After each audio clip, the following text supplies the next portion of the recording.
누가의 복음이라는 주제로 함께 하나님의 말씀을 나누려고 합니다. 46년에 세워진 기독 공부를 하나님이 귀하게 사용하시고 바른 시각으로 교계의 소식을 또 신앙을 고백하게 하시고 또 신앙의 문제뿐만 아니라 사회의 문제까지도 같이 다루며 하나님 나라를 크게 완성해 가려고 하는 우리 기독 공부에 하나님의 크신 은혜가 함께하길 다시 한번 주님의 이름으로 축복합니다. 오늘 말씀을 함께 나누기 전에 그림 두 개를 좀 준비해 왔는데 한번 보여주시죠. 하나는 왼쪽에 있는 것은 이제 카라바조의 그림인데요. 제목은 성 마테오와 천사라는 제목인데 둘 다 바로크의 거장들이죠.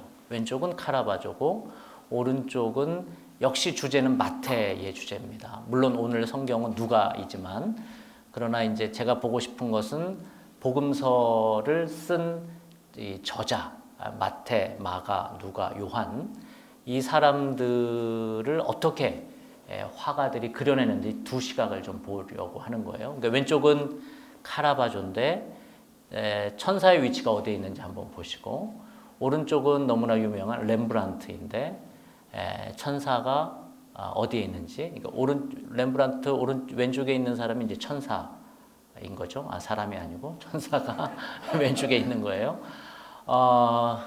이 바로크의 작품을 아시는 분들 아시겠지만 이 작가들은 강조하고 싶은 부분에 빛을 이렇게 통 떨어뜨려 놓습니다. 이게 키아로스크로라고 하는 기법인데 왼쪽에 보면 어디에 강조를 두고 있나요? 천사의 빛을 떨어뜨려 두고 있고 그리고 또 마태의 머리가 많이 벗겨진 마태의 얼굴, 놀란 얼굴과 그리고 팔에 이렇게 중점을 두고 있죠. 여러분 두 그림의 공통점, 천사와 복음서 기자가 있다라는 것이고 차이점이 좀 또렷하게 나타나는데 혹시 알아보실 수 있겠어요? 왼쪽과 오른쪽의 차이. 왼쪽은 천사가 위에 있습니다.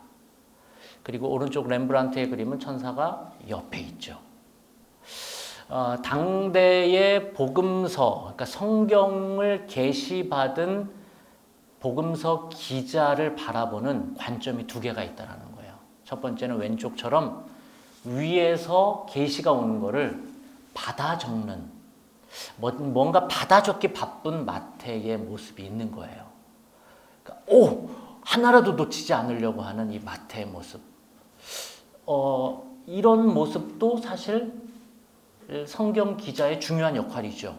왜냐하면 하늘의 계시를 놓치지 않아야 되니까. 근데 렘브란트는 고러한 관점, 그러니까 하늘에서 내려오는 계시를 막 받아 적기 바쁜 사람으로 묘사하기보다는 상당히 뭐 하고 있어요? 생각하고 있어요. 또 고뇌하고 있어요. 이렇게 말씀하시는데 이거를 어떻게 내 경험과 내 생각과 내 관점으로 요거를 내 공동체에 마태 공동체에 어떻게 쉬운 말로, 어떻게 합당한 말로 적어낼 수 있을까?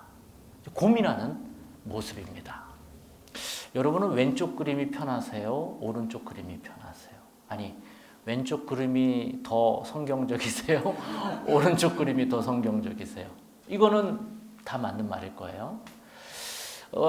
우리가 성경을 바라보는 관점은 이 두 관점이 있다라고 생각이 들어요.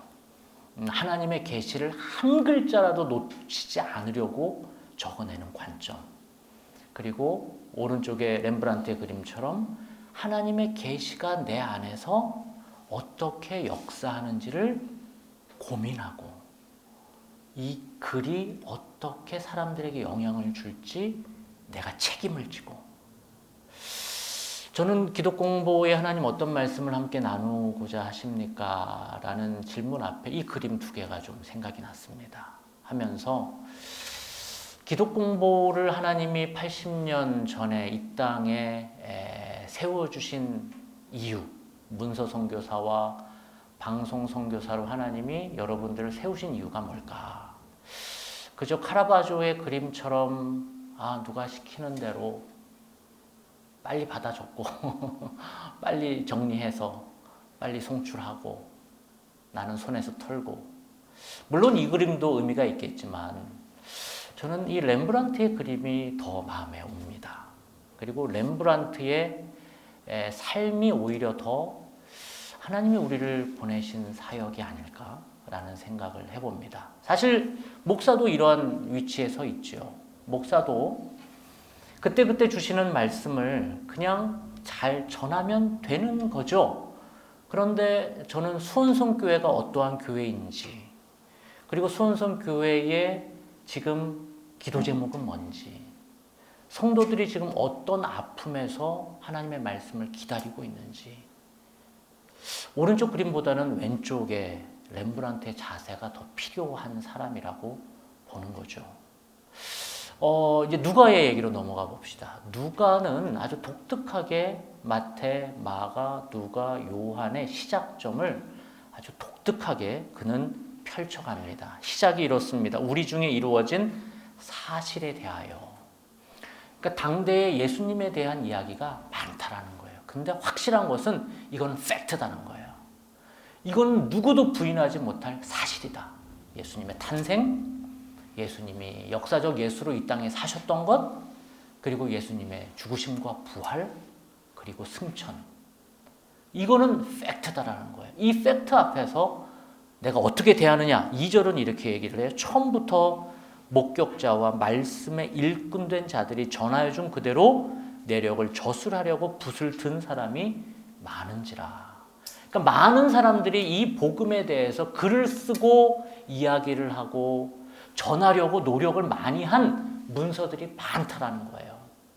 여러분, 우리가 알고 있는 이 사복음서만 예수님에 대한 글이 아니라 여러분 마리아 복음, 도마 복음, 베드로 복음 엄청 많습니다. 이러한 이야기들이 많이 있다라는 거예요. 그런데 이 누가의 태도입니다. 그러니까 오른쪽의 방법이 아닌 누가는 어느 방법을 쓴 거예요? 렘브란트의 방법을 쓴 거예요. 3절을 같이 한번 읽어볼까요?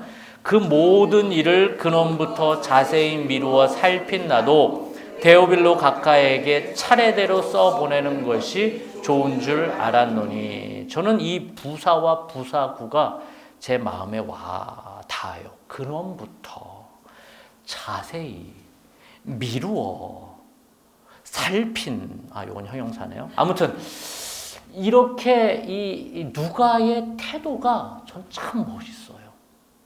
이 태도는 먼저 하나님을 경외하는 마음이 들어있고요. 두 번째는 이거를 자기가 책임지려는 마음이 있어요. 그리고 세 번째, 누가 공동체에 맞는 메시지를 자기가 맞게 지금 고뇌하고 있는 렘브란트의 모습처럼 저에게는 다가옵니다. 아주 잘, 그리고 적확하게 한번 써보고 싶은 거예요, 이 복음을.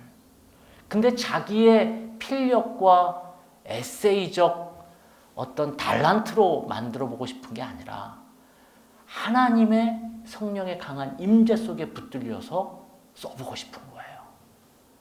이것이 어떻게 누가의 두 번째 책인 사도행전까지 이어지는지를 이 누가는 보고 거기까지 고민하고 있는 거죠. 그래서 4절에 보면 이는 각하가 알고 있는 바를 더 확실하게 하려 함이로다라고 얘기하고 있는 것입니다. 저는 여기에서 누가의 자세와 그리고 책임 있는 결단을 보게 된 것이죠. 저는 이 고백이 사실 저의 고백입니다. 저는 이렇게 목회를 하고 싶고 이렇게 메시지를 적고 싶은 것이죠. 그러면서 동시에 한국교회의 큰 역할을 감당하는 문서와 또한 출판 혹은 여러분 방송 선교사로 계신 우리 기독 공부의 여러분 직원들에게도 동일한 도전을 좀 드리고 싶습니다.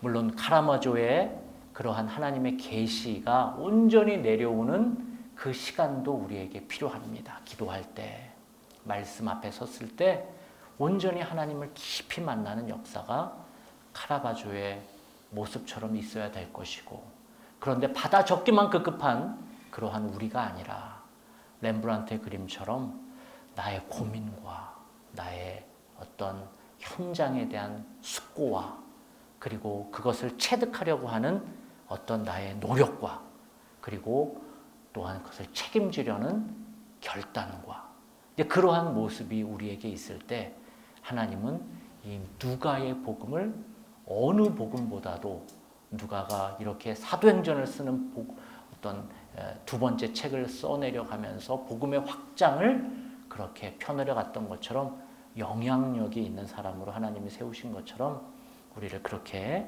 세워주실 것입니다. 그렇게 기독 공부가 사용되시기를 주님의 이름으로 축복합니다. 기도하겠습니다.